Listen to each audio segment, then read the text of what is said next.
certamente Ele tem um propósito para as nossas vidas. Mas então, por que é que eu e você muitas vezes nos sentimos fracassados e frustrados? Hoje, na época de tudo vai ser bom, né? O melhor ainda está por vir, e esse tipo de frases, slogans de autoajuda, por que nós, apesar de tudo isso, nós às vezes não nos sentimos aquelas pessoas dignas do Deus que nós aparentemente servimos, do Deus que nós aceitamos? E por que isso não começa a fluir nas nossas vidas com liberdade, com dinâmica? E hoje, a primeira palavra é uma palavra muito conhecida, mas a gente olha as coisas sempre fora do contexto que as coisas estão acontecendo. E por isso nós criamos uma série de fatores. Eu gostei até que a Flávia mencionou, eu não fiz nem oração de guerra. Por quê? Às vezes a gente é tão focado em coisas. Por exemplo, se você fala com pessoas de cura e libertação, eu cortei o dedo. Se é uma pessoa de cura, olha, você precisa ser curado porque um trauma aconteceu e por isso te levou a cortar o dedo. Se é uma pessoa de libertação, nós vamos orar porque alguns espíritos te levaram a cortar o dedo. Quando na realidade a única coisa que eu preciso de verdade é um bom antisséptico e um band-aid. Mas nós gostamos de florear as coisas, e a mensagem que eu quero entregar para vocês nesta manhã é o seguinte: nós precisamos parar de querer defender aquilo que não é necessário e comecemos a nos focar na nossa responsabilidade diante de Deus. Você não precisa defender a Deus, você não precisa defender a Bíblia. Faz muito tempo que o pessoal queima a Bíblia, os países comunistas proibiram a leitura da Bíblia e a Bíblia continua lá. Então não precisa defesa. Você não precisa defender Deus porque Ele é soberano sobre todas as coisas. O diabo sabe isso, os demônios sabem isso, os anjos sabem isso, a humanidade precisa saber disso, mas Ele é soberano, então Ele não precisa de advogados. A única pessoa que precisa de advogados somos nós.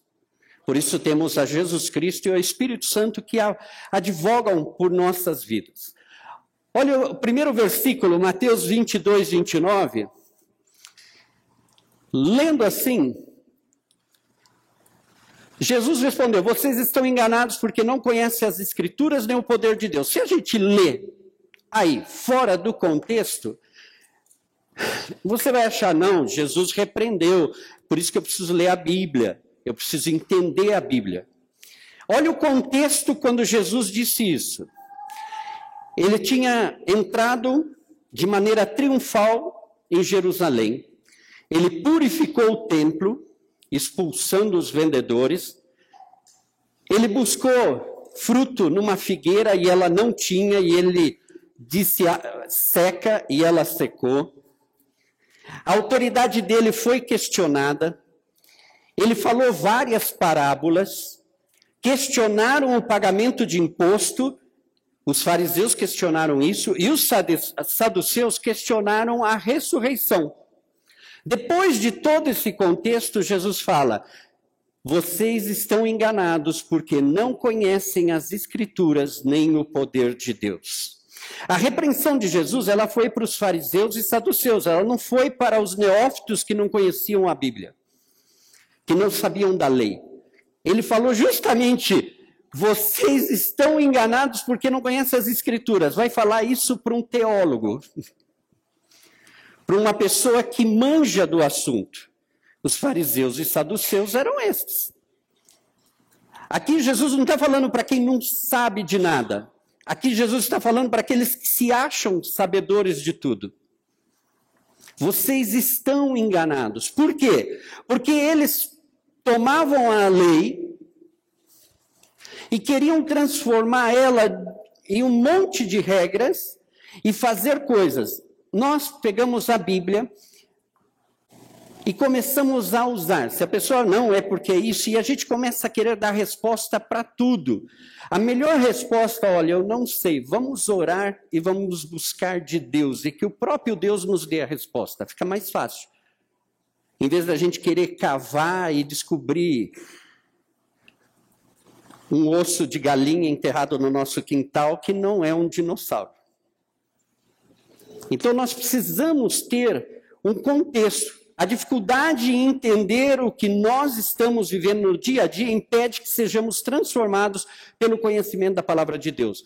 Se a palavra de Deus diz que nós somos transformados por conhecer a Jesus, por ter ao Espírito Santo, então qual é a razão que nos impede de crescer, de avançar no reino de Deus? E nós viemos todo domingo, assistimos culto, ouvimos mensagens, no nosso caso aqui do Aprisco, temos os domos e compartilhamos, e é legal, e a gente toma um cafezinho, mas nossas vidas não estão sendo transformadas. O ponto é, será que nós não estamos tomando a palavra de Deus como os fariseus e os saduceus, com um montão de regras, de querer explicar um monte de coisa que a gente nem entende direito, porque a gente não viveu aquilo, e a gente quer dar explicações para tudo, quando às vezes não é necessário explicações. Jesus, ele participou da criação de tudo, mas você não ouve ele querendo explicar por que o céu é azul, por que a água flui, e por que tem nascentes, e por que os peixes, e por que as aves. Ele não deu explicação dessas coisas, por quê? Porque não são necessárias. Ele falava somente aquilo que era necessário para o coração do homem ser mudado, ser transformado. Você pode conhecer os textos das Escrituras, assim como os fariseus e saduceus, mas não aplicar o que ensinam. Essa é uma da problemática do crente. A gente fala muito da Bíblia, recita versículos de memória, mas não pratica aquilo que nós estamos falando. Vira e mexe, lá no Domus eu tenho essa dificuldade, às vezes a gente não, o pessoal está sempre querendo explicar e fala, mas na verdade, às vezes não precisamos explicar, nós precisamos praticar aquilo que já é. Não adianta eu ficar falando, irmão, tenha fé, irmão, tenha fé, irmão. Não vai resolver. Vamos agir em fé, vamos dar um passo de fé, vamos caminhar para frente. Isso é fé. Mas se eu ficar falando, tenha fé, não vai mudar a tua vida. O que vai mudar a tua vida é, olha, você acredita realmente que Deus pode fazer isso na tua vida? Amém. Pois bem, então, abre aquela porta e sai e conquista aquilo que você crê que Deus vai pôr nas tuas mãos. É mais fácil. E a gente deixa de ser chato. Eu quero compartilhar aqui, eu até anotei toda uma história, não vou contar toda ela. Eu conheço 2 jovens que têm idade para ser meus filhos. Um deles, eu fiz uma viagem por 2 semanas, eu estive com ele e nós ficamos hospedados no mesmo lugar. E o Maurício, né, o pastor missionário Maurício, levantava de manhãzinha, pegava a Bíblia, ia para um canto, fazer o meu devocional, toda aquela coisa. E o camarada estava dormindo. Aí levantava, malemar, ia para o banheiro e já ia para a mesa do café. Nos primeiros dias, eu falei, Senhor, eu estou com um missionário que não ora, que parece que não tem vida espiritual. Só que quando nós saíamos nas ruas, ele sabia amar as pessoas. E aonde ele foi, ele amou, desde os mendigos, as pessoas que estavam nas casas, o lugar, quem recebia ele tinha um amor para dar. E ele dava amor, ele não falava de amor.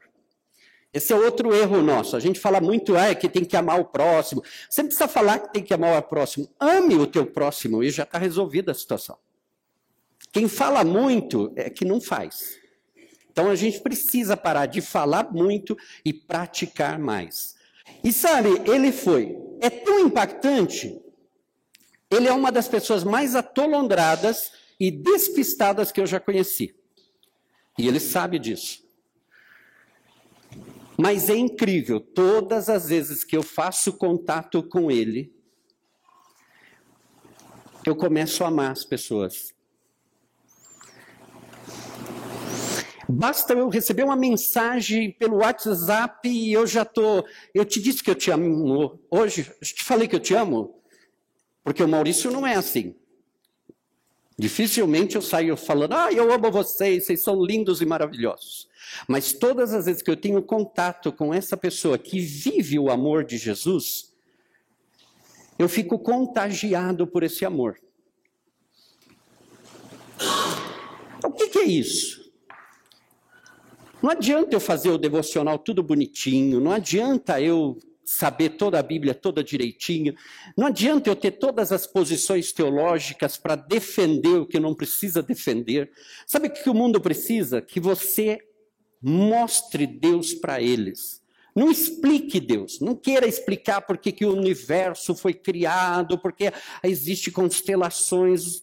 Isso aí não vai transformar a vida de ninguém. O que muda a nossa vida é quando nós falamos, olha, eu conheço um Deus todo-poderoso que se fez meu amigo, e eu quero te apresentar esse meu amigo, porque ele quer ser teu amigo também.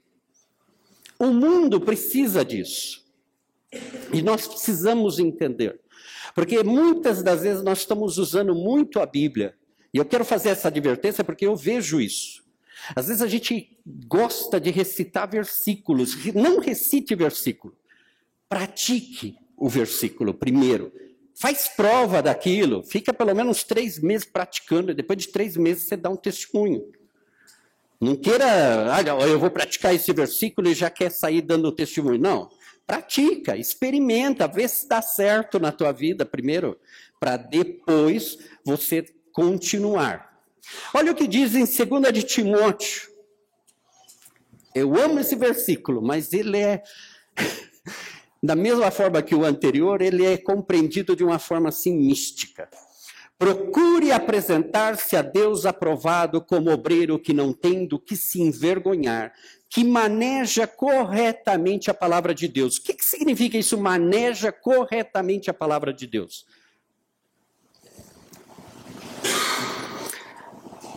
Eu conheço teólogos, pessoas incríveis de conhecimento. Eu tenho um amigo, ele é doutor em missiologia. Ele nunca fez uma viagem missionária nem no Brasil. Ele nunca foi missionário no campo nacional, nem no internacional. Mas ele é doutor em missiologia.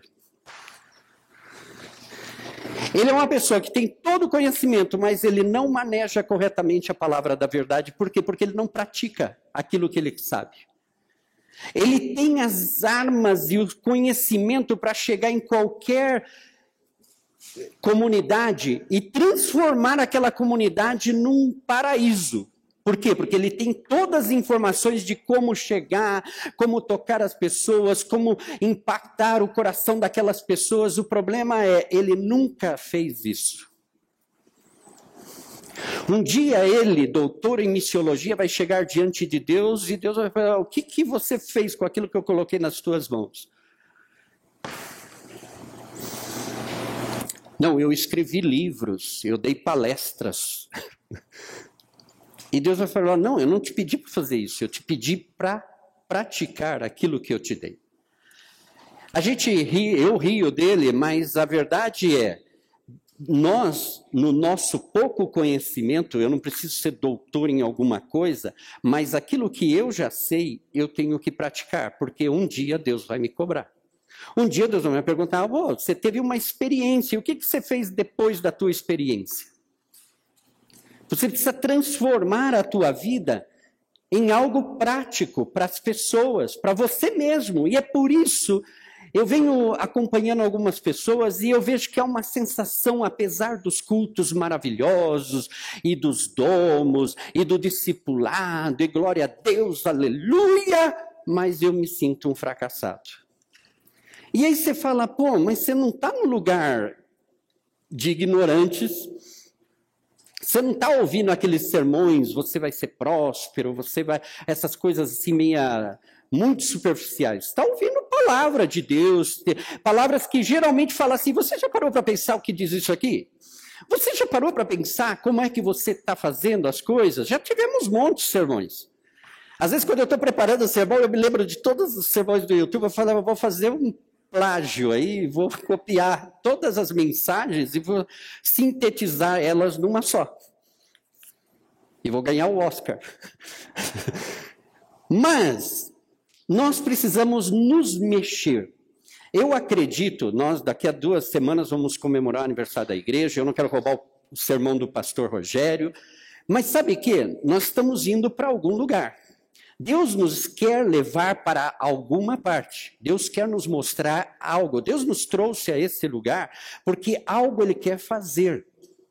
O nosso problema é que por nós estarmos tão preocupados em querer dar explicações lógicas, por que o sol está brilhando, por que é quente, por que isso, por que aquilo, nós perdemos a essência. Nós estamos aqui por algum motivo.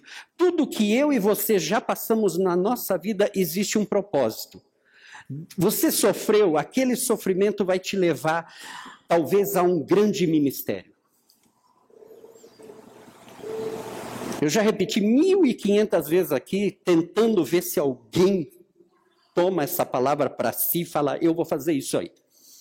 Da mãe lá na África do Sul, que tinha um filho satanista, e ela se dispôs a orar pelo filho, mas ela descobriu que tinha outras mães na mesma situação, e ela conseguiu reunir um grupo de 300 mulheres para orar por filhos que estavam envolvidos com o satanismo. Hoje essa mulher tem um ministério internacional de intercessão. Aonde nasceu? No problema dela.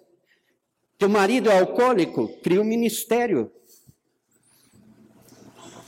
Dê apoio aos alcoólicos anônimos. Se tem algum viciado na família.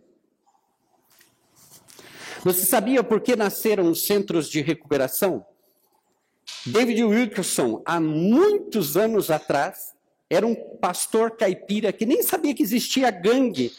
E foi para Nova York porque viu numa revista a foto de uns garotos que tinham cometido um crime e iam ser julgados. E ele foi lá, ele nunca tinha visto. A primeira vez que ele viu alguém se drogar, ele desmaiou. Foi da necessidade, do absurdo que ele achou em Nova York, que nasceu os centros de recuperação que hoje são tão conhecidos e às vezes até menosprezados. Nasceu da necessidade. E aí eu e você estamos aqui na Aldeia da Serra com a faca e queijo na mão e a gente não sabe cortar o queijo e comer desse queijo. Eu e você estamos neste lugar porque há uma chance. Tudo que você sofreu até o dia de hoje, tudo que você recebeu de bênçãos até o dia de hoje, foi programado para te capacitar a ser uma pessoa melhor a partir de agora. Para que você supere as marcas e comece a mostrar algo bom para as pessoas. Quando as Torres Gêmeas caíram, em Nova York, se você pregava sobre Jesus Cristo para um policial ou um bombeiro, ele te mandava para uma boa parte. Quando as torres caíram, a cidade pediu para que os pastores anunciassem a Cristo. O domingo após a queda das torres, todas as igrejas de Nova York estavam apinhadas de gente buscando uma resposta. E eu conheço um pastor argentino que estava há 30 anos, naquela época ele já vivia em Nova York há 30 anos, e ele tem um ministério, ele começou a pregar gravando fitas cassetes e distribuindo nas rádios e tal. E ele padeceu muitas coisas. Mas foi naquele desastre, naquela situação crítica que abalou, que mexeu, foi que ele descobriu o ministério dele. Fazia 30 anos que ele estava lá. Mas 30 anos depois, ele tinha as cicatrizes de toda uma vida. E aí a única coisa que ele foi fazer é mostrar as cicatrizes. e foram, através das cicatrizes, o testemunho para que muitas pessoas se aceitassem a Cristo. Quando eu falo que eu e você precisamos dar a volta por cima, nós precisamos sair dessa letargia espiritual que a gente tem de glória a Deus, aleluia, e ai, a minha vida não está legal, ai, que isso e aquilo, e tomar um rumo. Olha, eu estou caminhando para lá. Se furar o pneu é fácil, eu paro, troco o pneu e continuo a viagem. Acabou a água, busca uma fonte, enche a garrafinha e continua a viagem. Está com fome, para, come e continua a viagem. O nosso problema é que quando a gente acaba a água do Espírito, a gente fecha a Bíblia e não lê mais. Quando a gente está cansado, a gente deixa de orar. Acontece qualquer coisa que não foi do jeito que eu queria, eu já falo, ó Deus, eu não quero falar mais contigo. Não quero nem ver a tua cara hoje. E a gente se distrai vendo outras coisas. Nós precisamos dar a volta por cima porque nós precisamos realmente aprender a usar corretamente a palavra da verdade. Nós temos a verdade, gente, só que o mundo lá fora precisa ver a verdade fluindo nas nossas vidas, transformando as nossas vidas no dia a dia. Aquele que vive o que diz a palavra de Deus e não aquele que sabe o texto da palavra de Deus. Eu e você precisamos ser praticantes, comprometidos com as Escrituras de tal forma que possamos ser realmente transformados. E eu vou pedir para vocês, é uma coisa que a gente fala no discipulado, sabe o que tem faltado no nosso povo, na nação brasileira, para aqueles que estão preocupados pelo Brasil? Compromisso com você mesmo, com a tua família. Eu já criei umas confusões aqui com esse lance de política, porque todo mundo, não, precisamos orar e tal. Você quer orar pelo Brasil? Seja um bom cidadão.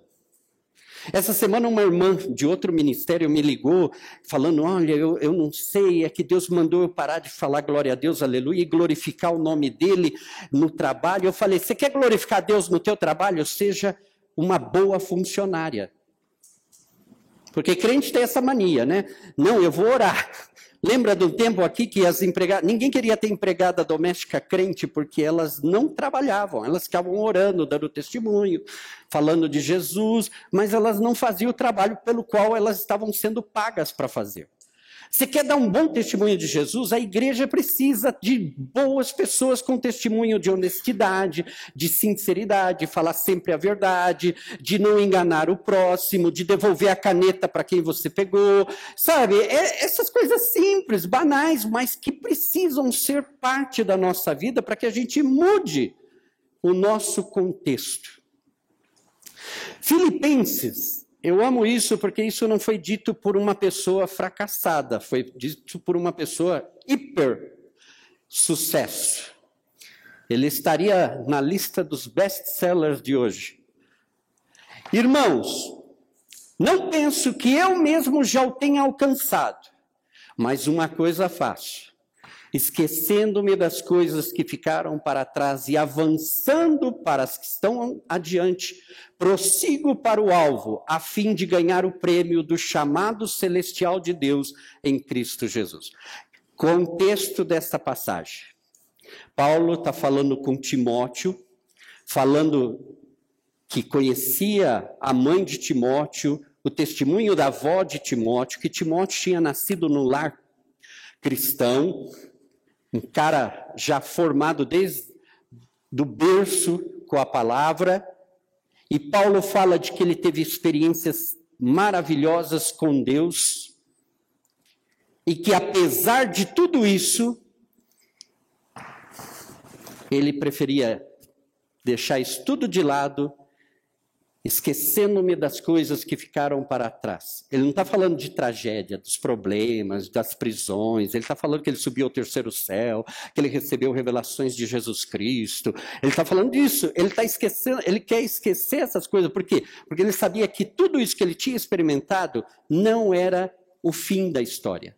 O nosso problema é que a gente está colocando, aceitei a Jesus. Quando você aceita Jesus como Senhor e Salvador, não é o fim da tua história. Ah, agora eu já sou salvo. Não, agora que você começou, você nasceu de novo. Você é um bebê espiritual, você precisa tomar leite, trocar fralda, e aí vai.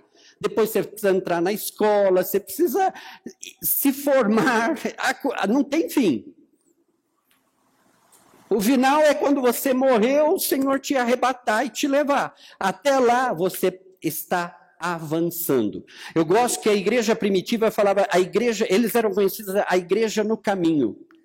Eles não estavam estacionados no lugar, era a igreja que estava caminhando. Por quê? Porque eles se habituaram a segue a Jesus. Eu acho que a gente precisa mudar isso também, porque às vezes a gente fala aceita Jesus. Não, não é só aceita Jesus, segue a Jesus. Continua seguindo a Jesus. Faz 20 anos que eu aceitei Jesus. Então, continua seguindo. Porque se você aceitou lá e parou, você não está seguindo a Jesus. Você precisa avançar. O que você está disposto a deixar para trás e assim correr em direção do propósito que Deus tem na tua vida? Porque Paulo esteve disposto a deixar tudo, o sucesso, as grandes experiências, os milagres que aconteceram na vida dele, para continuar, porque ele sabia que tinha mais. Jesus Cristo, gente, não é só falar, eu conheço a Jesus porque eu aceitei ele como meu Senhor e Salvador. Isso não é Jesus. Você precisa ter experiências com ele todos os dias, você precisa ser íntimo de Jesus. Se 20 anos depois de conhecer a Jesus, você ainda fala assim, é que eu não sou, quem sou eu? É que eu não sou digno de... Você não conhece a Jesus. Porque ele entregou tudo por você.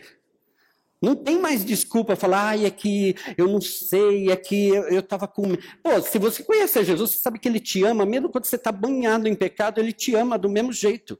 Ele não te rejeita em nenhuma circunstância. Deus só não está na nossa vida quando nós o rejeitamos. Caso contrário, ele continua aí. Ele continua insistindo para que você tenha intimidade com ele. Eu e você podemos nos levantar hoje para experimentar o melhor de Deus para este tempo presente e acumular milhas espirituais no reino de Deus. Sabe, nós precisamos, porque lá, o prêmio é lá. Paulo sabia que ele tinha um prêmio. E ele estava correndo atrás do prêmio. Se eu falasse para vocês hoje, se você entregar a tua vida a Jesus Cristo, daqui a 10 anos você vai ter $1 bilhão na tua conta, quem não aceitaria o convite? Quem estaria louco de não aceitar uma proposta dessa? Ainda que tenha que esperar 10 anos. Pois, queridos, nós já ganhamos na Mega Sena, na loteria esportiva, na Loto, sei lá mais que prêmio que existe. Nós já ganhamos o melhor dos prêmios. Agora, é só aproveitar, usufruir de todas as bênçãos que nós já temos em Cristo Jesus e viver a vida, desfrutar do dia a dia, porque se nós ainda estamos aqui porque Deus tem um plano para as nossas vidas. Você não está aqui assim, tipo, não tinha mais o que fazer, vou deixar aí. Não, existe um propósito para a tua vida, só que você precisa descobrir qual é. E para terminar, 2 de Timóteo, isso é fantástico, mas é... Para quem lembra que intimidade não é para os fracos. Por essa causa sofro, mas não me envergonho, porque sei em quem tenho crido e estou bem certo de que ele é poderoso para guardar o meu depósito até aquele dia. Se existe uma coisa que te impede de desistir de Deus, é que apesar de todas as barreiras, dificuldades, pecados, frustrações, decepções, nós sabemos em quem nós estamos crendo. E se você sabe em quem você está crendo, você sabe que o final dessa história vai ser a melhor história. O melhor do melhor. Quando eu ouço, isso foi muito na época das células, o melhor está por vir. Como você vai explicar para um crente, um cristão na China, que cada vez que não pode ler a Bíblia, que não pode cultuar Deus em liberdade, que cada vez que a polícia chega, leva preso e vai para o campo de concentração, como que você pode falar para um crente daquele, ó, melhor está por vir, hein? Se o melhor que eles têm é um campo de concentração, trabalhos forçados. E por que eles são felizes? Porque eles sabem que o melhor da vida deles ainda está por vir. Nós não passamos, nós não estamos num campo de concentração e a gente cortou uma unha, o irmão hoje não olhou para minha cara, eu vou embora, não quero mais a Deus. Gente, essas coisas a gente precisa descartar, isso é para criancinha. Nós estamos amadurecendo, crescendo, essa é uma dádiva do discipulado. Nós não vamos ficar estacionados, nós estamos avançando para conquistar algo melhor. Quando eu tentava buscar um tema para isso, eu já tive uma experiência com o Espírito Santo, não vou contar aqui para não escandalizar, mas há uma música muito conhecida dos brasileiros, Volta por Cima, de Paulo Vanzolini. E no final da canção, ele está falando de tudo de problema, que ele teve um monte de lutas, e aí ele fala assim, reconhece a queda e não desanima. Levanta, sacode a poeira e dá a volta por cima.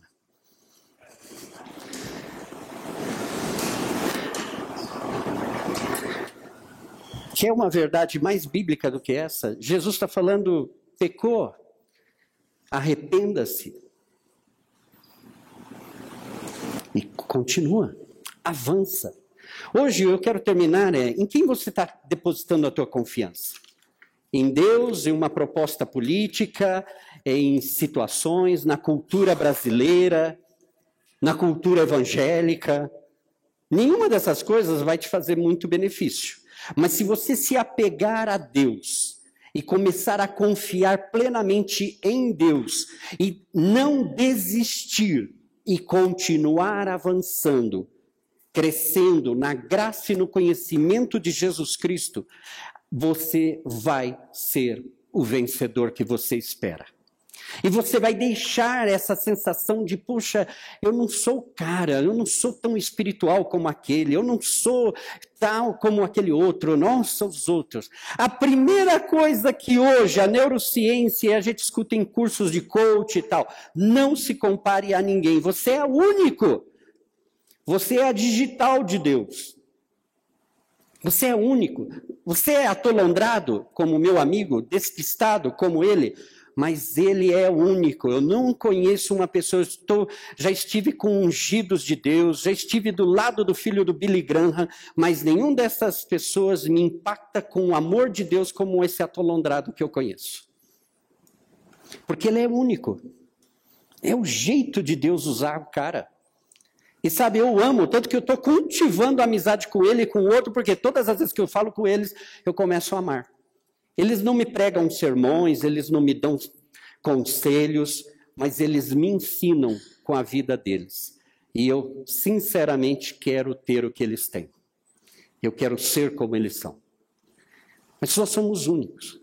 Por isso, se você hoje se sente assim, puxa, eu não sou aquele cara da fé, eu não sou o Rambo espiritual, como o outro que está ali do meu lado, nossa, ele ora, nossa, ele conhece a Bíblia, nossa, aquele outro sabe isso e aquilo, esquece. Dá a volta por cima na tua vida. Porque a vitória já é nossa, eu não sei porque, nós somos o único time que já venceu, que tem a medalha, a Copa já é nossa e a gente não fica com medo de jogar. Entre em campo, você já é campeão, por que você tem medo de jogar? Vai jogar, vai se divertir, desfruta do jogo, por quê? Porque a taça é tua, a vitória já foi garantida, é nossa, então vamos lá, avança, não desanime, não se frustre porque você não orou direito, não jejuou direito, não leu a Bíblia direito, não soube viver até aqui direito. Não importa, esquece das coisas e continua avançando. Deus, eu quero conhecer mais de Ti. Eu quero ter um outro lado daquilo que o Senhor tem para mim. Dá a volta por cima na tua vida. Seja um bom testemunho para esta humanidade necessitada. Nós estamos na Aldeia da Serra, existe um plano de Deus para esse lugar aqui. Mas não é para nós, para os apriscanos aqui. O Aprisco Futebol Clube não é, o motivo não é estar aqui para ser os melhores dos melhores. Nós estamos aqui porque Deus quer fazer algum impacto nessa região, Deus quer mudar a história dessa região. E se você quer mudar o Brasil, comece a orar pelas pessoas que têm autoridade sobre o Brasil e que moram nessa região. Porque o dia que o coração dessas pessoas forem transformadas, muitas coisas vão mudar no Brasil. Aí, para que você está aí complicando o meio de campo? Vai para cima. Nós precisamos dar a volta por cima.